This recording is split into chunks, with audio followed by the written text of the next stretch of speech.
Hi guys, and welcome back to Not For Nothing Homestead. My name is Ginger, and today we're going to be canning up some blueberry jam. Yes, we are. That's the goodness there. So we went to the a local U-Pick farm the other day, and we got probably about 14 cups. We didn't stay a whole long time, but we got about 14 cups of blueberries because I had a request for some blueberry jam, checked in my pantry cabinet stash, and that is the one jam I'm out of. So, either go to the big box store and pay an exorbitant amount for blueberries, or find a U-Pick that still has some blueberries left. So we went with option B. So we found a U-Pick farm, picked some blueberries, got them all washed up, got the stems all picked off and everything. So got that all taken care of. I've got pretty much everything set up, got the jars warming and sterilizing, and so let's get everything together and then we'll get started. All right, so we're back. So we're all ready to get started with the blueberry jam. First, I'm going to introduce you to the steam canner. Okay, so here is the type of steam canner, Fruit Saver steam canner that I bought. It says it is VKP brands.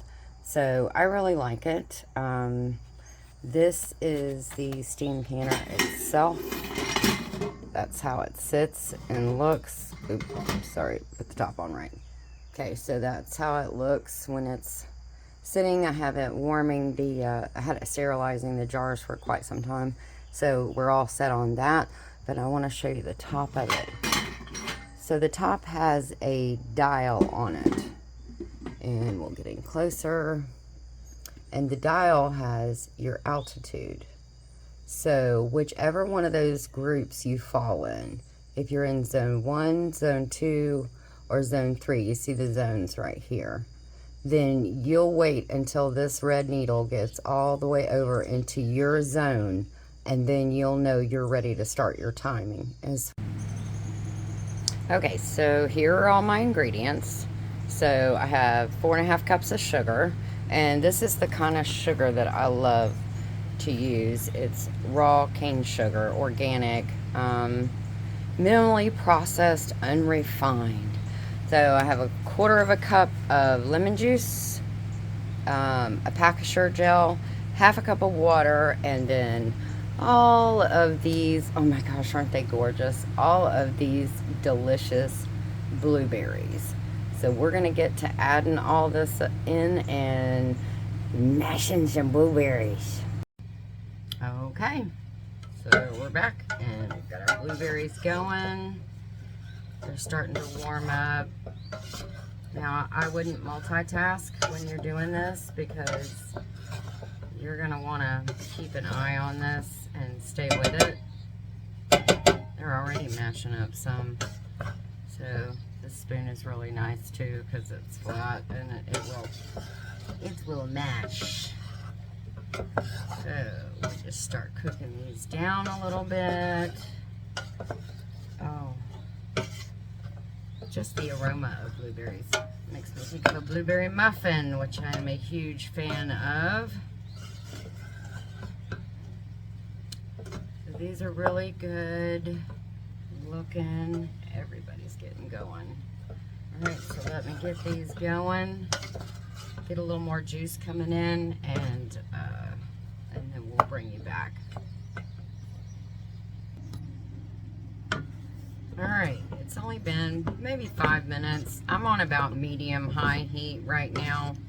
I'll kick it up when I need to get it boiling, bring it up to a rolling boil, but for right now, this is good. I'm just trying to get them soft, and I'm hoping you can see there's some, right here in the middle, there's some nice juice that's coming out of them. So I'm gonna go ahead and add the water. That's 1/2 cup of water. And 1/4 cup of lemon juice. So we'll get those added in, incorporated.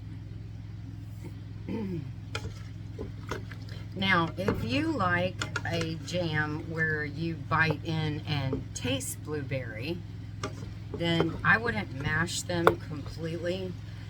And the reason I say that is because you're going to bring this up to a rolling boil. It's going to boil for, you know, 1 solid minute, nothing, constantly stirring the entire time. And your blueberries are going to cook down even a little more at that point. So here is where you can get in. You can use a spoon like this, like I have, and just mash it up against the side. Or I also have a tater masher. I have one. This one is the best one for the blueberries because the other one has really big sides to it, or the little rings here are really big, and all the blueberries seem to go right through there and don't get mashed. So, got that. We're mashing and mashing. And again, if you like, I'm not saying whole blueberries, but if you do like pieces of blueberry when you get your blueberry jam, then you'll want to make sure that you don't do this too much. My goodness, doesn't that look delicious? Oh wow, that looks so pretty. The juice that's coming out of here. Woo-hoo-hoo-hoo-hoo. Blueberries are so wonderful. I love them. All right, I'm going to do a little more mashing, and then we'll come back.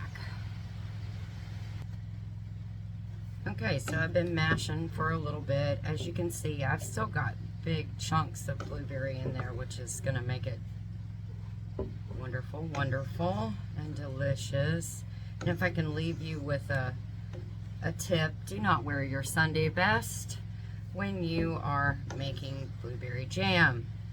You will wear it the next time you go to church. So let's just leave that at that. Don't wear good clothes. That's why I have this dark shirt on today. I knew I was gonna slop some on myself, and sure enough, I did. So, oh my goodness, this looks so good. So we're just about ready to add our sugar and our pectin together in here. I tried to sprinkle my pectin instead of pouring in one spot, just so that I make sure and kind of get it around. Sometimes it clumps, and so you got to make sure and get those clumps out and get everything all nice and dissolved. So I've got the pectin ready. The sugar, yes, I know it's mounds of sugar, right? You just say, oh my gosh, that's a lot of sugar. I know, but it makes for good jam. Come on.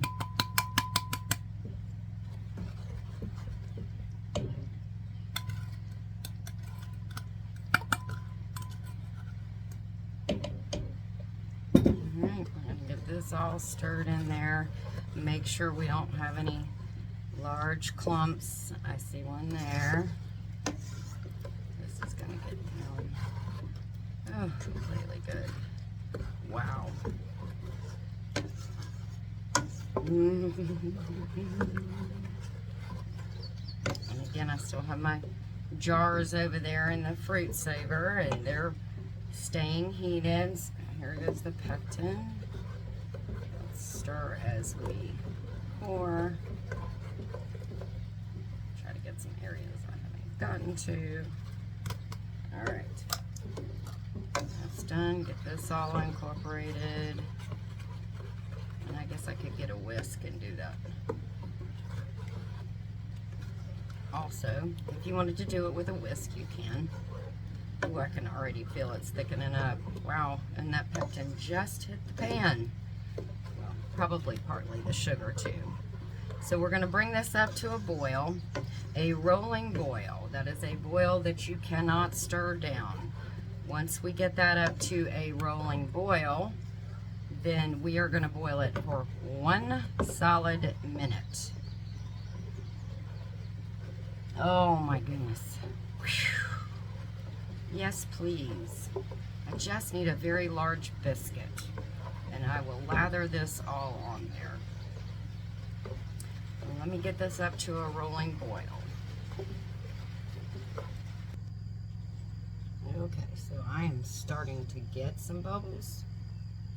Getting them in the middle and on the sides. So we'll keep stirring because we want that rolling boil that you cannot stir down or stir away.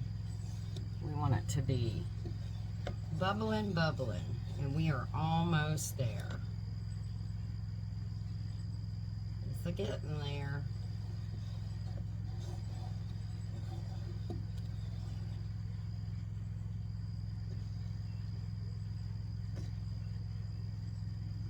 Feels nice and thick already too. We got some foam on there, but we'll skim that off at the end if you want to. You don't have to if you don't want to. You don't have to skim the foam if it doesn't bother you. Okay, we're about to get there.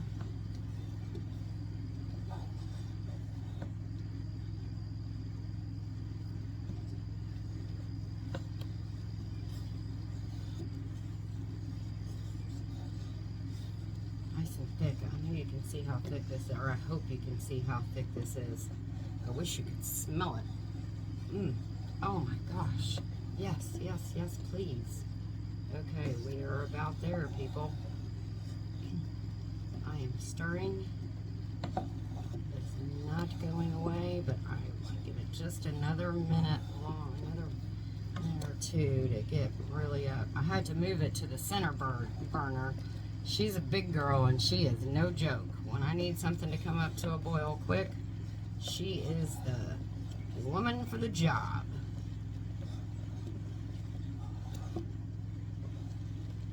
Okay, we're at that boil. Whoa, I touched the steamer. Note to self, don't touch the outside. Okay, here we go. So I'm going to turn my timer on now because we have hit that rolling boil that I can't stir down. I hit that, and we're going to time it for 1 minute. All right, our 1 minute is over. We are going to turn off the heat. Oops, wrong way. Move it.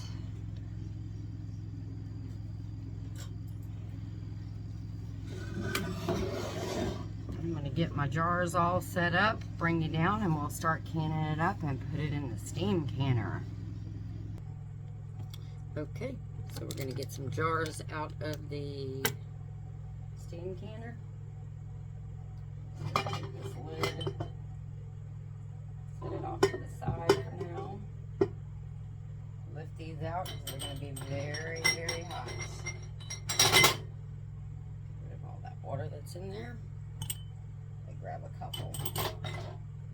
I'm going to use some balls, some cute little ball jars, but I'm also going to use, I have some Weck jars, and I like those as well. So we're looking for a 1/4 inch headspace. If you have a headspace tool, I have a debubbler as well. I like to debubble everything.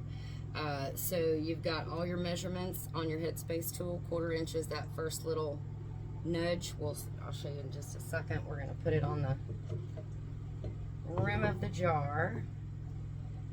Oof. This looks so good. Not quite there yet.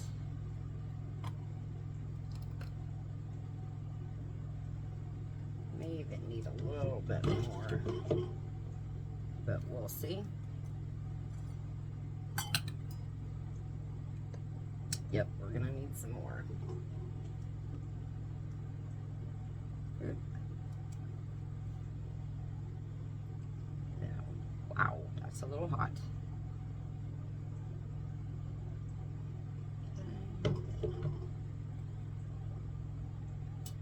Ugh.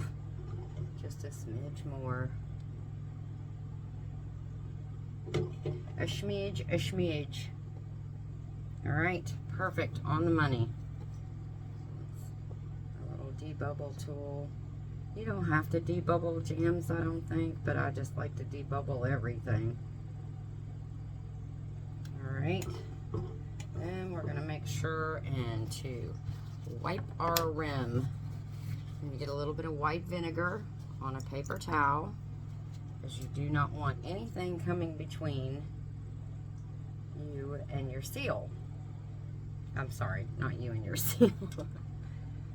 Your seal. You don't want anything getting in there. And see, I already got some jam on the rim there when I was putting a smidge more.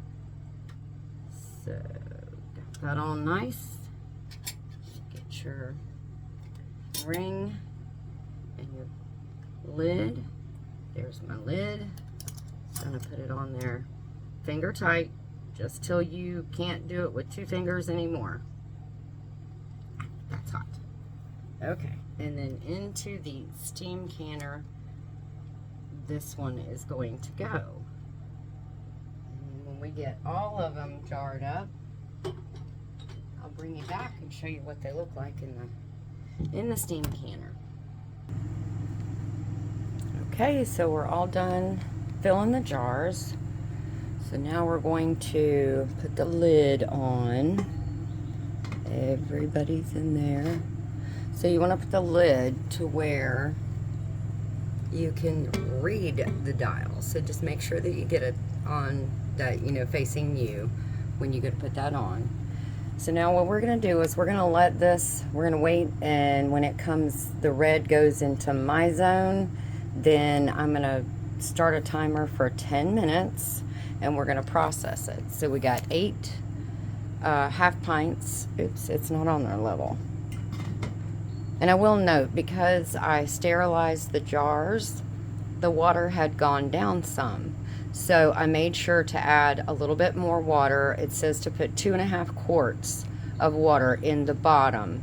So some of that obviously had evaporated while sterilizing the jars. So I brought it back up to where it was supposed to be. Even though I'm only going for 10 minutes, I still want to make sure I don't burn it up. But after I got those 8 half pints, I had, and see, this is why I say don't wear your Sunday best. I made a mess, a big mess. So I had this little baby jar, this little left, and I'm not, you know, wasting nothing. No, that is gonna go with this and a biscuit for breakfast in the morning.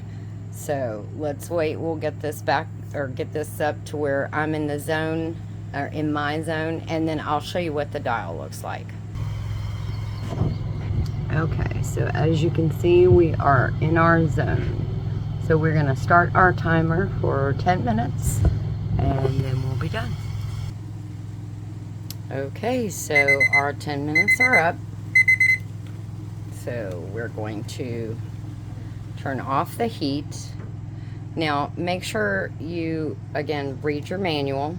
According to the instructions in my manual, it says to, once your timer has stopped, to make sure and put it back, let it sit for 5 minutes with the lid on. Do not remove the lid, and do not remove the lid during processing. Very important, you don't remove the lid during processing. It's kind of like a crock pot.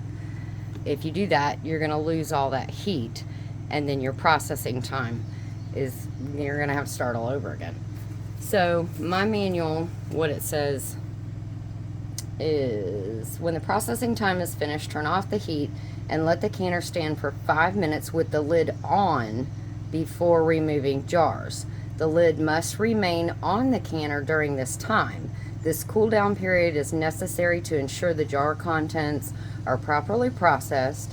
Removing the lid or skipping this step entirely can result in under-processed foods. So we surely don't want to go through all of this and all of this hard work and then it not be good. So we're going to let this sit with the lid on, heat off, for 5 minutes. Okay, so we let the canner sit for 5 minutes. Now we're going to remove the lid.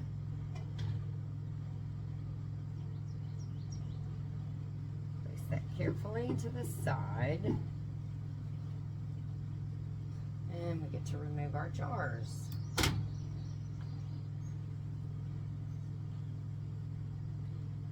Ooh, so pretty, so pretty. So excited to be able to share this, and then also to have plenty for myself.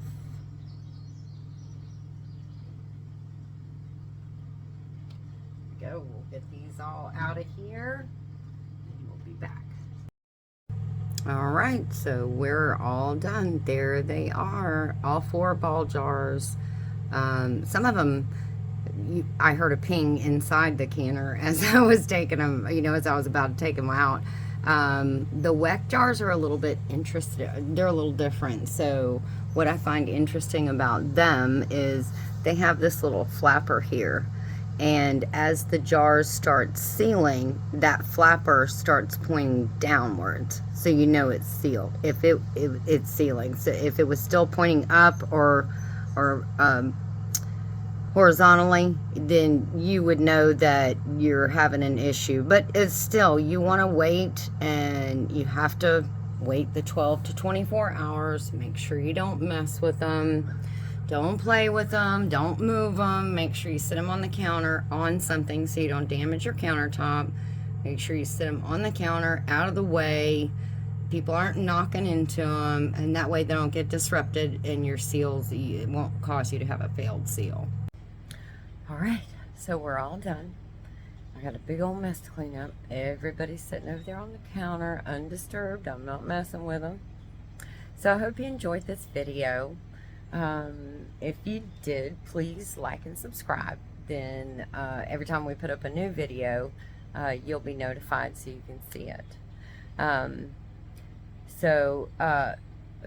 Things to remember: read your manuals.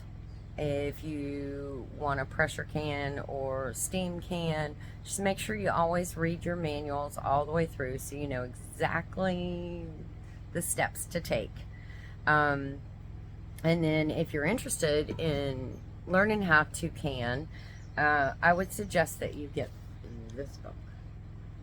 This is the USDA's Complete Guide to Home Canning. Anything that you're going to want to can, you're going to find the answers in this book. This is your book. This is your Bible. It has everything. Fruits, vegetables, meats, fermenting. So everything that you know, and everything that is in here actually, has been tested, it's approved, and it's going to be safe to eat and safe for canning. So I guess that's going to be it for today. If you have any questions or anything, comments, please let me know down below. Give me some comments. Let me see what you think. And I hope you'll try this recipe. I really do. It's more blueberry, less sugar, so you really get more of the blueberry flavor more than you're getting just a whole clump of sugar. Even though there was a lot of sugar in there, there's also a lot of blueberries. 10 cups. That's a lot of blueberries. So anyways, we'll see you guys on our next video. God bless and take care.